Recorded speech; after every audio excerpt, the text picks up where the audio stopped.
Hey everyone, welcome back to the channel. Now, let's talk about something that's been on everyone's minds for a while. Why is the cost of living so high in the UK? It seems like every time we look at the news, someone's talking about how much more expensive everything is. I mean, whether it's the rent, food, petrol, energy bills, or just day-to-day expenses, it feels like the cost of everything has been creeping up steadily, right? It's one of those things that doesn't seem to slow down. So, what's really going on here? Why is the cost of living soaring? And more importantly, what's causing all of this? In today's video, we're going to break it down and look at all the key factors that are contributing to this issue. Don't worry though, this isn't going to be a boring economics lecture. I'm going to keep it interesting, relatable, and easy to understand. Let's jump into it. Housing crisis, the biggest driver. Let's start with housing, probably the biggest driver of the cost of living right now. Whether you're renting or trying to buy, housing costs are through the roof. In fact, house prices in the UK have more than doubled over the last 20 years. Crazy, right?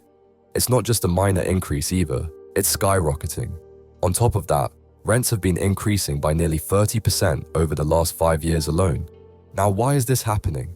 Well, a huge part of it is the basic economics of supply and demand. There just aren't enough homes to go around. The UK's population has been growing steadily, especially in cities like London, Manchester, and Birmingham, and more people are trying to move into these urban areas for work, schooling, and better opportunities. But what's happening? There aren't enough new homes being built to meet this demand. Developers are focused on building high-end properties, luxury apartments, penthouses, and so on, because that's where the money is. But those are obviously out of reach for most people, and that's where the problem lies. First-time buyers are finding it increasingly difficult to get on the property ladder, and renters are stuck paying inflated prices for places that are often not in great condition. So what happens? A lot of people are left with no choice but to rent long-term. But as the demand for rentals increases, landlords know they can charge more. It's a bit of a vicious cycle. And let's not forget about the fact that property prices are out of reach for many people who are trying to buy. With all this demand, there's just no way for people to find affordable options. Inflation, the silent culprit. Now, let's get into the issue of inflation. Inflation is a bit of a buzzword lately, but what does it actually mean? In simple terms, inflation means that the value of money goes down, so you need more money to buy the same things. Sounds pretty unfair, right? And that's exactly what's happening with the cost of living in the UK. Inflation has been climbing steadily in the UK, and it's making everything, from food to utilities, way more expensive. This isn't just a UK-specific problem either, it's a global issue. However, there are a few reasons why inflation in the UK has been particularly bad. First, let's talk about Brexit. While it promised to take back control in many ways, it's also made the UK's trade with Europe more difficult. That means more paperwork, higher tariffs, and ultimately higher prices on goods that were once easy to import. The UK's economy has taken a huge hit from this, and now we're seeing the ripple effects everywhere. Then, of course, there's the global energy crisis. You've probably heard about it. The war in Ukraine has disrupted global energy markets, and that's driving up gas and electricity prices everywhere. The UK imports a lot of its energy, and with the price of natural gas spiking, our energy bills have gone through the roof. But this affects more than just your heating. It's the cost of making and delivering everything. From the food in your fridge to the clothes you buy, everything gets more expensive when energy prices rise. Stagnant wages, the squeeze on paychecks. Let's talk about wages. This is where things get really tough. While the cost of living has been rising steadily, wages have not been keeping up. For most people, paychecks are not stretching as far as they did a few years ago, and that's a massive issue. According to recent reports, real wages, the value of wages after inflation, have barely moved over the past decade. What's going on here? Well, the reality is that the job market in the UK is tough. Even though unemployment is relatively low, wages have remained stagnant for a large portion of the workforce. Many jobs, especially in sectors like retail, hospitality, and manual labor, are paying the same or even less than they did a few years ago. At the same time, the cost of living is rising exponentially. So, if you're someone who's been getting by on a steady salary, it's hard not to feel squeezed. When rent goes up, energy prices rise, and food costs climb, you're left with fewer options. Some people have started cutting back on things like dining out or taking public transport to save money.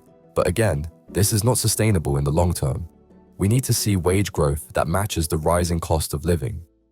Global factors, the domino effect. It's not just the UK that's facing these rising costs, it's a global problem. Events happening thousands of miles away are having a huge impact on what we pay for things. Take the war in Ukraine. While we're all aware of its devastating consequences, it's also caused massive disruptions in global food and energy markets. Ukraine is one of the world's largest producers of wheat, but the conflict has reduced its ability to export. As a result, wheat prices have gone up, and so have the prices of foods that rely on wheat, like bread and pasta. On top of that, the pandemic has caused ongoing supply chain problems. Shipping costs have soared, and delays in the production and transportation of goods have become routine. We've seen shortages of everything from electronics to food products, and when supply is limited, prices go up. The UK relies heavily on imports, so any disruptions in global trade make the problem worse here at home. Labour market, a double-edged sword.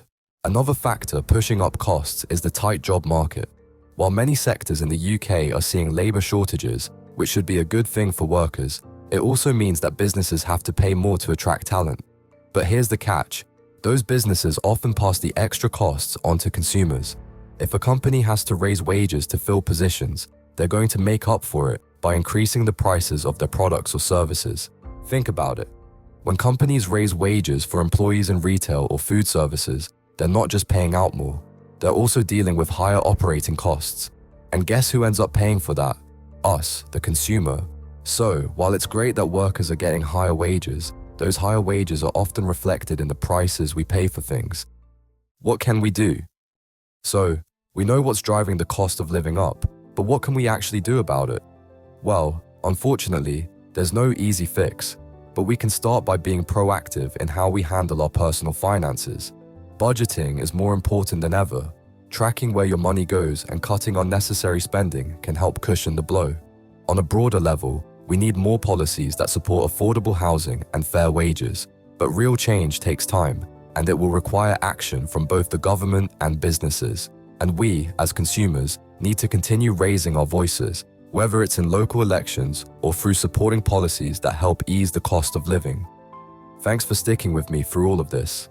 It's a tough issue, but the more we talk about it and understand what's going on, the better we can navigate it. If you're dealing with the rising cost of living, I want to hear from you. How are you managing? What do you think needs to change? Drop a comment below and let's chat. If you found this video helpful, don't forget to hit like, share it with someone who might need to hear this, and subscribe for more content. Until next time, take care and stay positive.